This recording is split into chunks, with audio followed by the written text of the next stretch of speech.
Maayong adlaw sa akong mga kaubanan sa buhat.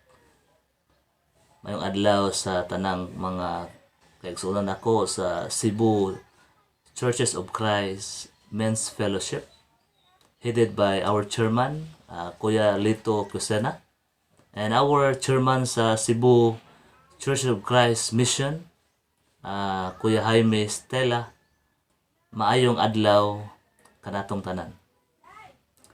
Salamat sa Ginoo ining kagayunan nga makadasig ako, makahatag og gamay nga mubo lamang nga pag-encourage kanatong tanan, labi na sa atong mga kaigsuonan nga naa sulod sa panimalay. Naa sa sulod sa balay, ang uban nakagawas-gawas, katong naay mga quarantine pass, ang uban wa gud kagawas. And I hope that this word, ang pulong sa Ginoo, makadasig nato kini o makahatag kini kanato og kainit sa ato ang pagpangalagad sa Ginoo. Igsuon, usa lamang kini kapagsulay nga niabot nimo, niabot nako ug dili ta angay maluya. Salamat sa topiko nga akong i-share kaninyo karon, igniting the church at home. Igniting means to spark. Not only to spark but to keep the fire burning. According to Leviticus chapter 6 verses 8 to 13, ato makita diya ang siguro din ako basahon gumikan sa kataas, but ato makita diya giunsa pag-maintain ang kayo diya sa altar. The high priest, ang ilang trabaho is to keep the fire burning. Why? Tungod kay dili gusto ang Ginoo nga ang kanang kayo mapalong kana. Labi na katong mga burnt offerings nga ilang gihalad, dapat magpabilin to nga magkayo, kaya ang aso ato mahimo tong sweet aroma sa atong buhi nga Dios. And the question is, how? How to ignite? Kung ikaw nawala na, dapat pabalikon ka og pakayo. But kung nagkayo na ka diha, or na kay fire sa imong kaugalingon, ang pangutana akong gustong pangutana kanatong tanan, how to keep this fire inside our hearts? How to keep the fire burning? Just like kung ikaw bitaw manilhig ka, magdaob ka, kung pagpasiga nimo sayon, imo nang dagkutan musiga, but ang problema diya, how to maintain the fire? Sayon ang pagpasiga, sayon ang pagdagkot, but ang pangutana, unsaon man nimo pag-maintinar sa kayo nga magsiga.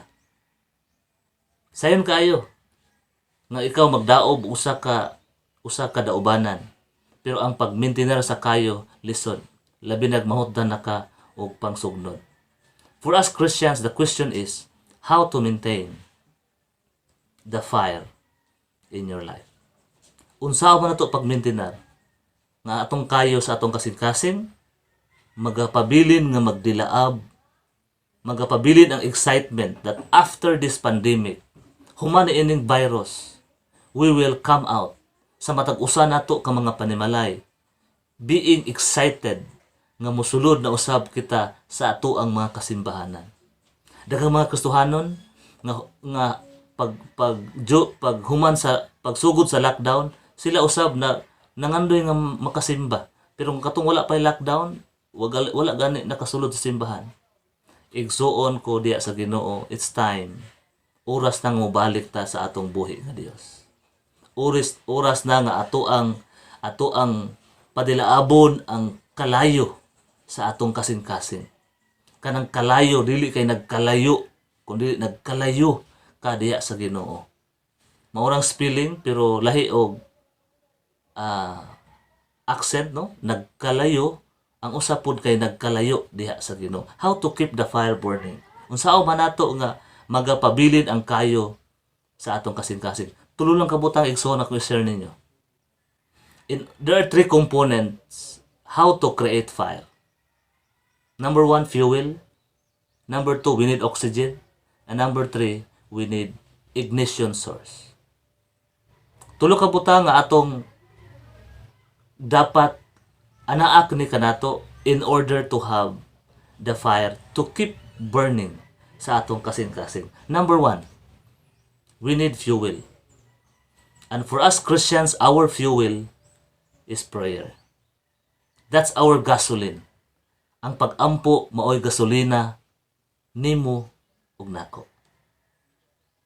A prayerful Christian is a powerful Christian, but a prayerless Christian is a powerless Christian. Mailan nimong usa ka Kristohanon nga may nampuon ug mailan po nimo ang tao nga wali ampo-ampo.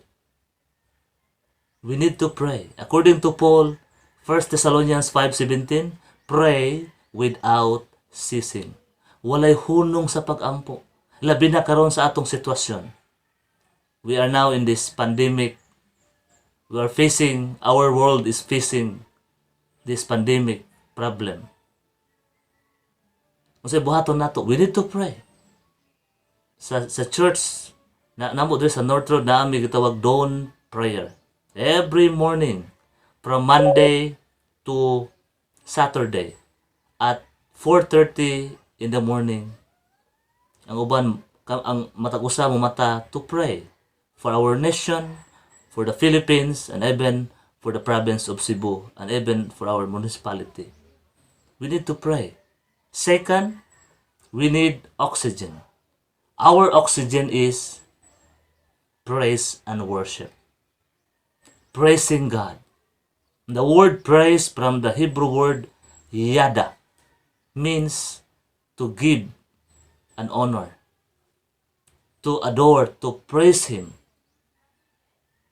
to give Him praise, to give thanks to God. That is praise. How is your worship? How is your praising God? Kumusta? Imong cellphone napuno ba nag mga godly music?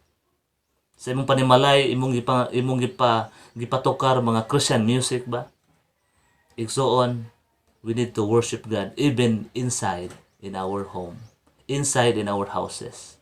Ato siyang hatagan sa mga alawiton nga para kaniya. And lastly, we need ignition source. Then our ignition source is the Word of God. According to Hebrews chapter 4 verse 12, the Word of God is like a double-edged sword. Mura siyang espada nga duway swab. Ug importante kini ang labi na sa atong kinabuhi. Joshua chapter 1 verse 8, tingnan ang Bible, do not let this book depart from your mouth. Meditate on it day and night, so that you will be prosperous and successful. How to keep the fire burning? We need the Word of God. We need to love the Bible, love the Word of God, read the Word of God, memorize the Word of God, obey the Word of God, and apply it to your life. Di lang kayo mong gigugma ang pulong sa Ginoo, gusto kayo mo post Facebook, gusto kayo mo post mga verses, ang pangutana, did you memorize it? Did you obey it? And did you apply it? We need these three components in order to make the church, in order to keep the fire burning. We need prayer. We need praise and worship. Sing praises in your houses. Awit og mga alawiton.